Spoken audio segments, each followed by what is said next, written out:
Hello and welcome to Baggies View. I'm Paul Bradley and I'm joined on the phone now by West Bromwich Albion correspondent Chris Lebkowski. Hi Chris. Hi. Hi Chris, you're at the game on Sunday at the Hawthorns for that great win for West Brom. It's obviously an important result for them after that the Carling Cup defeat against Ipswich. Any sign of a Carling Cup hangover from them in that win? No, not at all. I mean, in fairness, it was a completely different team anyway. But they went about the job with efficiency. It was clinical. Got the job done really. I mean, Newcastle weren't at their best, to put it mildly. But got to give West Brom credit. They were on the front foot from the start really. Put Newcastle under a lot of pressure. Pressed them out the pitch, and they played well. They deserved it. And Odemwingie pitched in there with a brace again. Good to see him finding his shooting boots again. Yeah, I mean, Peter's got 6 or 7 now, depending on whether one of his goals gets chalked up as an own goal, the one against Birmingham. But he's always had that ability to get behind defenders, and he got a lot of joy out of Sol Campbell and Taylor, who I have to say really struggled against him. To be honest, I mean, Sol Campbell was dreadful, but he did well and he took his goals well.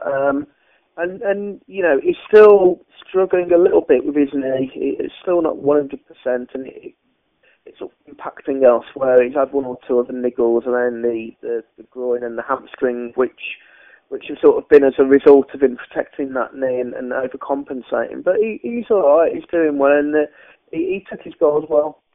And a quick word on Chris Brunt. He had another good performance from him again on Sunday. Yeah, I mean, Chris has moved into the centre of midfield.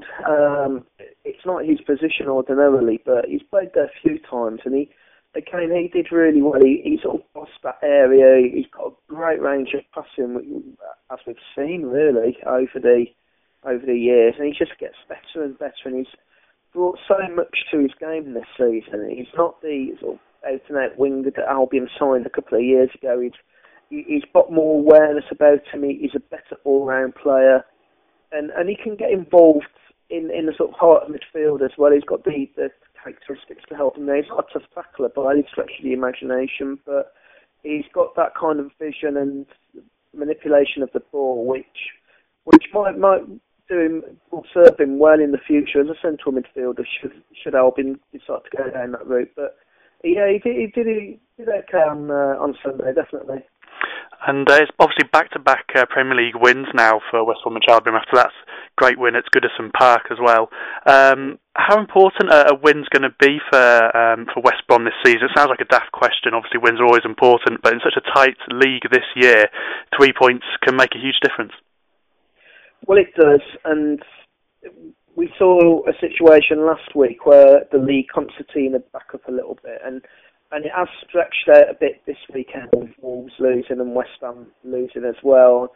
And all of a sudden, Albion now are on 22 points, I think it is. I might be wrong without checking, but they're sort of halfway over that, or halfway towards that, that 40-point mark which we talk about. And to be quite honest, I don't think it will be that high anyway.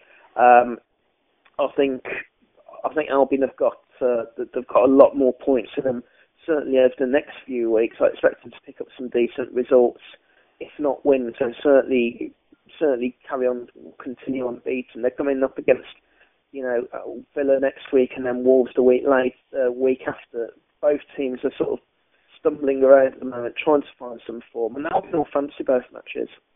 And just a word before you go, Chris, on Odemwingie. You spoke to him after the match. Kind of how's he feeling about things at the moment and the brace he got on Sunday?